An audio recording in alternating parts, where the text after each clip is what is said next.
Welcome to my channel. Today we're going to be reviewing this clay. It's called BOHS, or at least that's how I think it's pronounced. And it's a set of primary colors and black and white. This is the box it comes in, and this is how the packages look inside. This is the size of each package. It has 100 grams per package. Today I am going to unbox the clay, I'm going to review it, and I am going to create this little guy. Today we're only going to create the tiger, and in a second video I'm going to show you how to create the composition. I have only worked with this type of clay once in my life, and it's when I made these little friends. And this clay was super fun to work with, and you don't have to bake it. It's easy to use, and now that it comes in colors, like you don't even have to paint your creations. They're ready once they're dry, and they're super lightweight. Like this feels like foam. This clay is so cool. I'm going to spoil it for you, and because I'm recording this after I try the clay, I'm going to tell you that I love it. So stay tuned so I can show you why I love it, how I create this little guy. And as a bonus, I'm going to show you how I create my color chart with the clay so that you know how to mix your colors. So let's go. Oh, and remember to subscribe to my channel so you get notified when I post new videos. I like that this one comes in a resealable bag. Other ones come with resealable bags for you to put it back in, but this one seems way firmer, like closes better. So soft.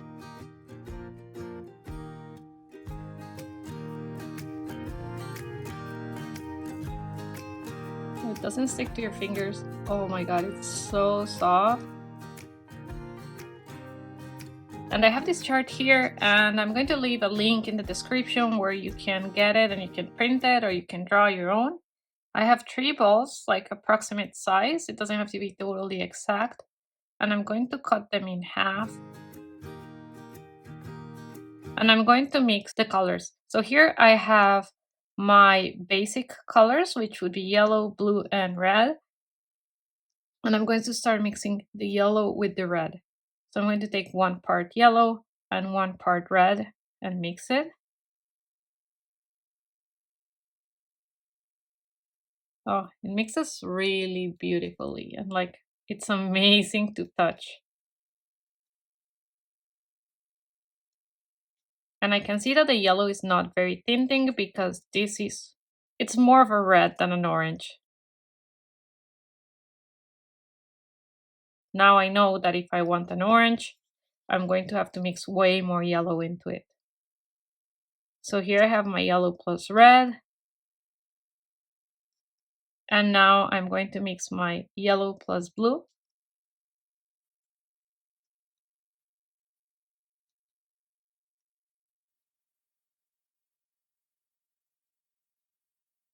Oh, that's a very pretty color.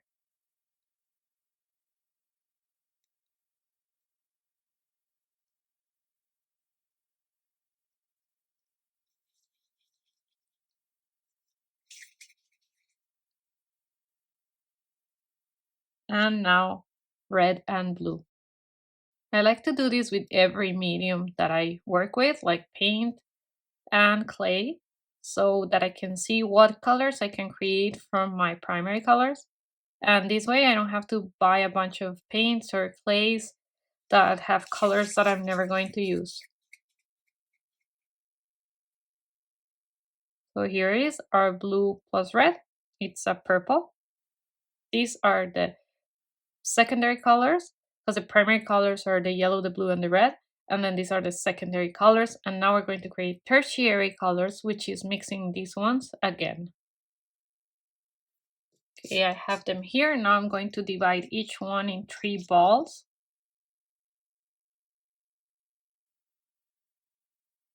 Okay, so now I have here 2 yellows and 1 red, which would be the same thing as mixing this one and a yellow. I'm actually going to cut each ball in half now. And if you need absolutely exact mixes, you can weigh each ball with a tiny scale. Okay, so here we have our 6 balls of each color. And we're going to mix 2 yellows and 1 red to create this one. So I'm grabbing 2 yellows and 1 red and mixing it. Oh, that's more of an orange. That's a very pretty orange. I love how it doesn't stick to your hands. Now we're going to do 2 reds and 1 yellow. Yeah, these 2 reds. And this should be a darker orange than this one. We're probably not going to see a lot of a difference because the yellow is not super tinting, so it's very close to the primary red. See? Like almost like that. Now we're going to do 2 reds and 1 blue. So 2 reds and 1 blue. The good thing about doing this is that now you'll have the formula. So you can mix any color you want again and again. Now we're going to go 2 blues and 1 red. So 2 blues and 1 red. This is a gorgeous purple color.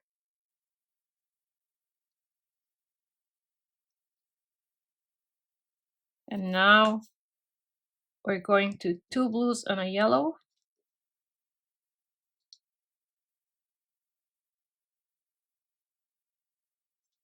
And then 2 yellows and 1 blue.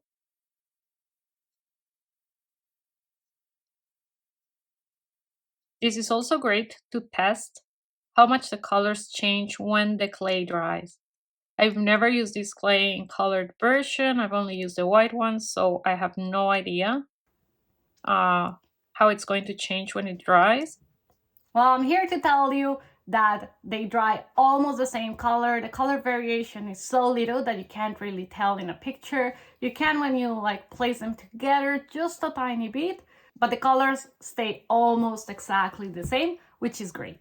And what I'm going to do is I'm going to combine the yellow with some white to create some pastels, same with the red and the blue. And then I have these ones here to create a darker color, but I'm not sure yet if I'm going to combine it with some black or if I'm going to make some brown and use that. I have to see if I like it with the black. So now I'm going to go and get some other clay pieces out and I'll be back in a sec. Okay, I have 4 pieces of each color and 3 of the white and 3 of the black, starting with 1 yellow and 1 white. And the white one is a slightly bit larger just because the colors have more tinting power and I don't want it to be almost like the original color. I have wiped down the surface with a wet wipe. I have pets, so everything's always full of cat hair and dog hair, so we don't want to get the clay dirty, so make sure you clean your hands and you wipe down everything. Now I'm going to mix a blue and a white.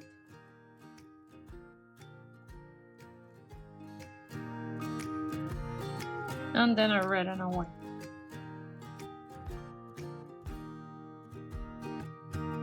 I'm going to add my primary colors here.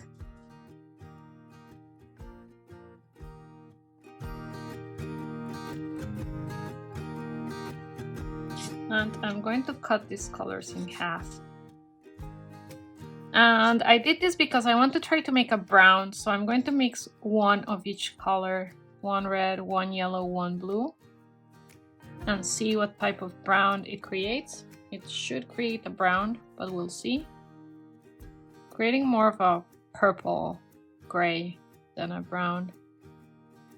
Maybe I'll add half a black one. Still like a dark gray. Definitely not a brown.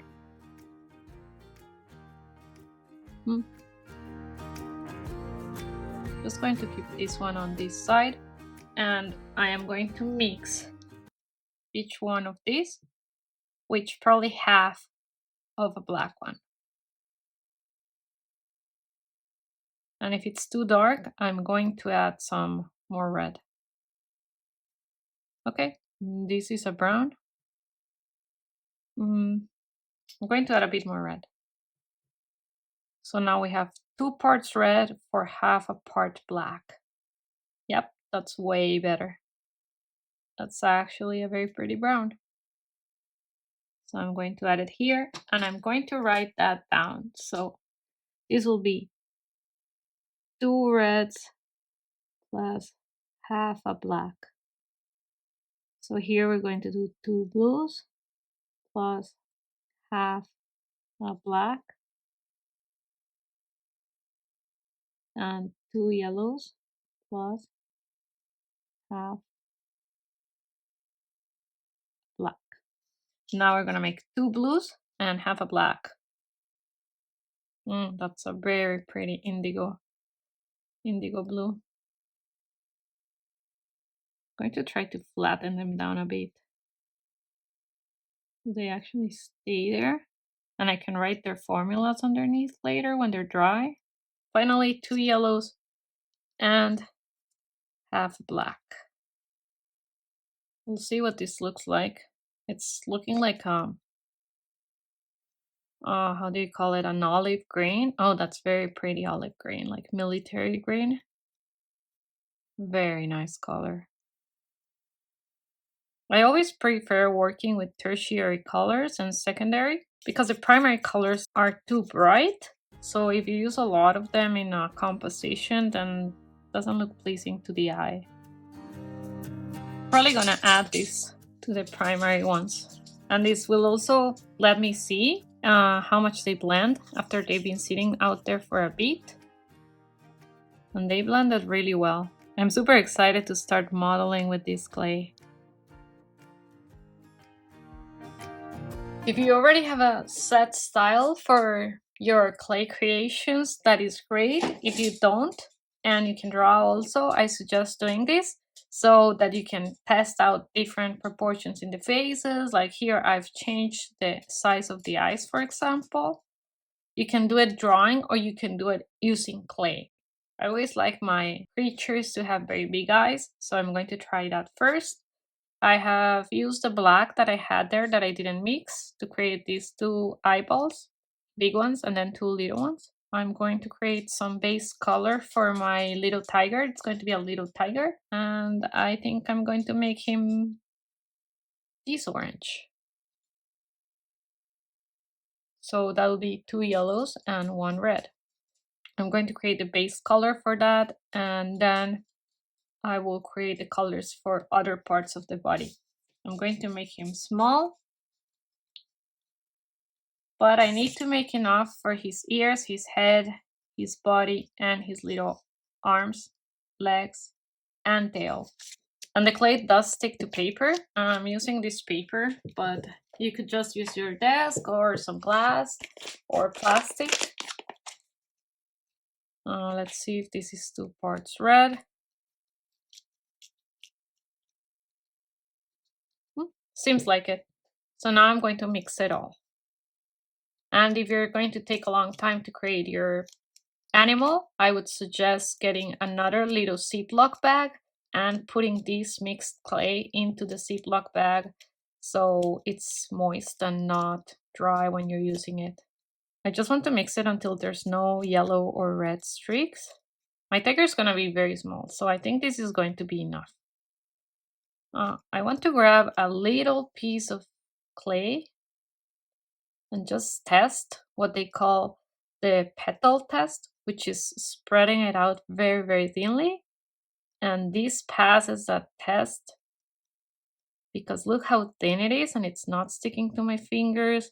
And you can still model it. Look, you can make really pretty flowers with this. Well, that's not a pretty flower, but like if you were paying attention and trying. So that is great. And now I'm going to have my drawing here. I'm going to leave this amount of clay here for the ears on the tail and the legs. And now I'm going to create a little small body here and a big head. It's going to be more of a like square. So like it has some yellow color there, but it doesn't matter. So I'm just going to push it like this so it's like kind of flat in the top a bit and flat here in the bottom. And I have some very soft wire here. I like using the wire to attach the head to the body. So I'm going to just fold it like this, just because it's very thin wire. If it was a bit thicker, I wouldn't do this. Push it into the body, sorry, into the head. I'm sorry about my dogs barking. Again, this is going to be like sort of a flat circle. And you can also use Elmer's glue. Just a little bit. I think that's a lot.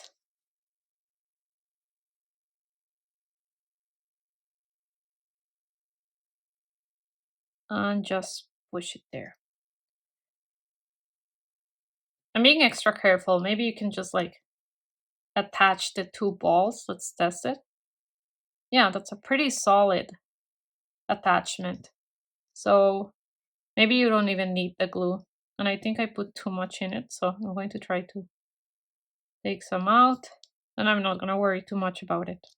Now I am going to create the ears.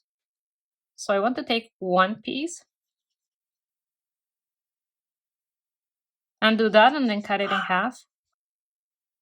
So I have sort of the same size ears. And I'm just going to roll it in a circle. Pinch here and here. So I'm pinching on this side, flatten it here, and pinch it here. And that way you create like a triangle. Make a ball, kind of flatten it a bit, pinch here, and push in here, and then flatten it, and then push more. And then I'm just going to soften the top. And there I have my other triangle. Just going to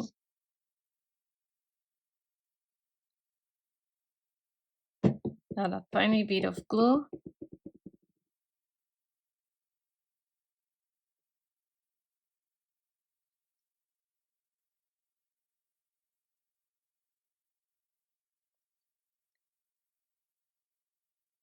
And then attach it here. Look at it from the top. Make sure they look similarly and like similar size, similar position.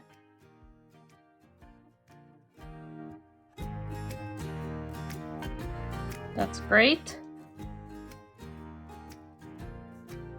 Now I'm going to try the hands and legs without any glue.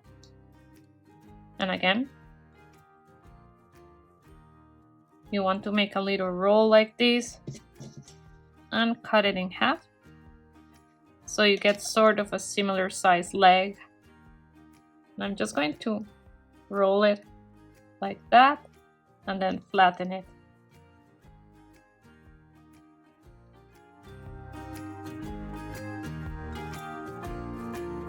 And attach it. Roll it, flatten it, and attach it here. And I want to try to make him stand, so I'm going to flatten it like this against the table.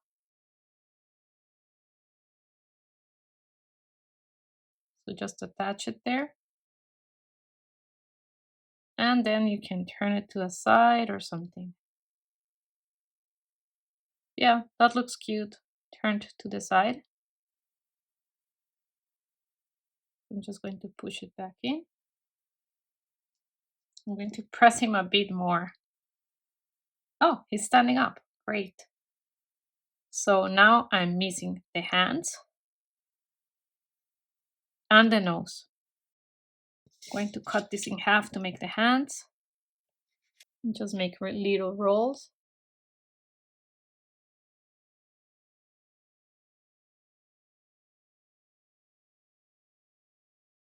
I'm going to leave them like that for now because he's going to be holding a little strawberry. I'm going to give him a tiny little nose. And you can have two little balls that are attached together like this.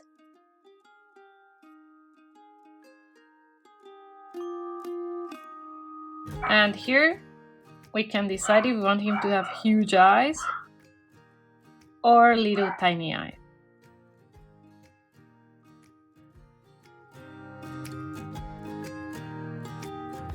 I think I want him to have very big eyes, so I'm going to make these holes here, and I think these are too big for that. I think I'm going to use less clay for these eyes.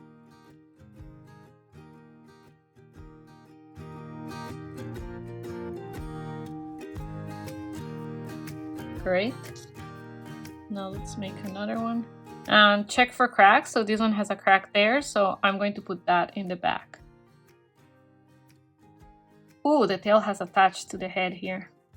I don't hate it, and I'm probably going to leave it like that because I don't want to take it out and ruin it. So sometimes you just have to work with the clay, and sometimes it does unexpected things. So you just go with the flow. Now I'm going to use a little tiny black piece of clay.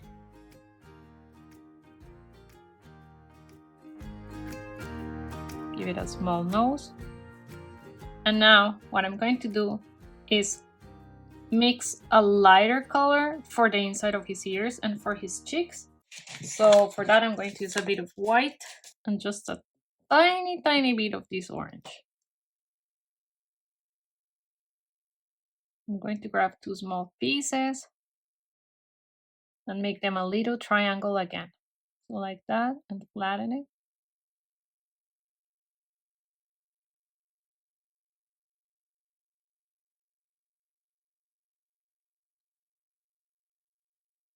And then do the same thing with the other one.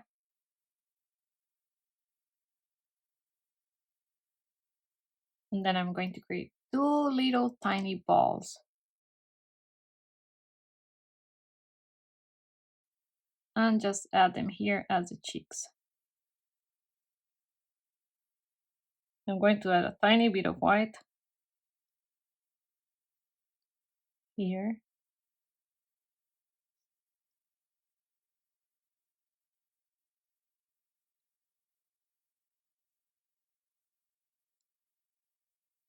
For the next part, you can do 2 things. You can use clay tools that you've made. This one's epoxy and some wire and an old part of an old paintbrush. And you can make indentations in the clay and like make textures, or you can leave it smooth as it is. I'm making some pink here for the strawberry. Great, I love this pink color. It's a little bit lighter than the one we created last time because it has a bit more white.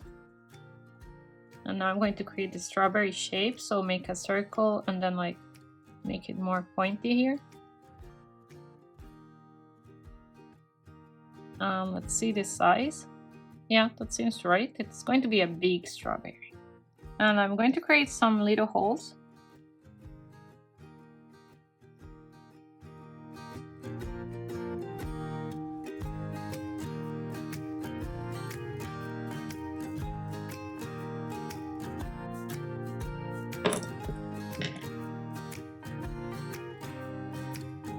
I'm going to add a little hole there. And now I'm going to create some green. I'm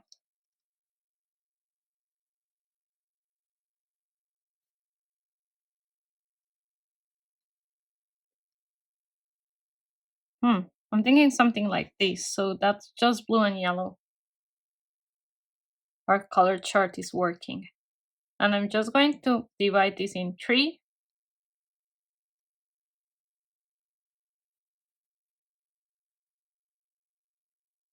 And make these leaves like this. And as I said, you can add textures if you want.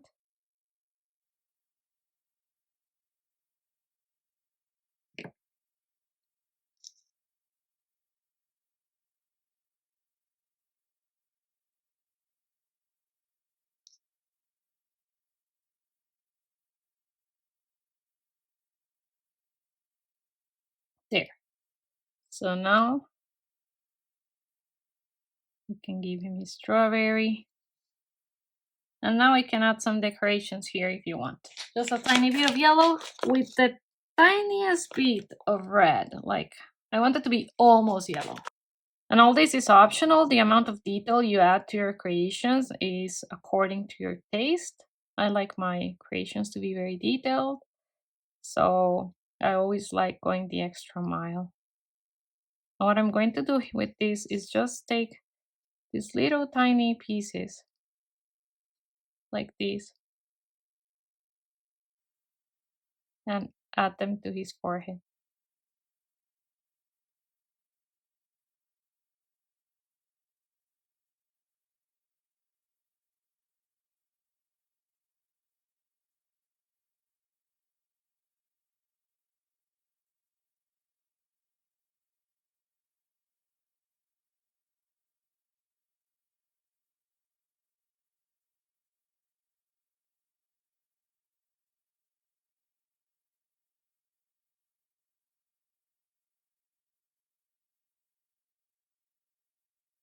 There's my cat. Left everything full of hair, so I don't even want to move anymore. I'm glad I was done with this. I'm just going to use this to press this one on here. And I think he's ready. What do you think? It's almost dry. He feels like styrofoam now. It's so cool. I really like this clay. I usually create very, very detailed polymer clay creatures. This is a totally different clay that allows you to make way more details because it never dries and then you have to put it in the oven. I really like this clay. I love it. And look, it has no cracks. That is amazing. I'm going to let it dry and see how long it takes to dry and let you know. I'm coming back from the future to tell you that the clay takes very little time to dry. By the time I was done doing the tiger, it almost felt dry to the touch, and it has been 24 hours and it's totally dry now. So now I have labeled all my samples. So this is a yellow plus a white, and I just keep them in this Altoid stain. And then when I want to create a color combo for a new project, I can test it out before I start. And for example, so now it's very easy to me to choose colors before I start creating a project. And I will keep creating more as I work. In case I create a new color, I will just always write down what I used to create it, and I'll save a ball and then label it, and that way I can always replicate my colors. That's it. I hope you loved this video and that you subscribe to it, because I'll be posting more clay videos. And let me know if you have used this clay, what you think about it, and if you want to show me what you create, tag me on Instagram at clay by Sandra Mejia, and I'd love to see your creations. Bye!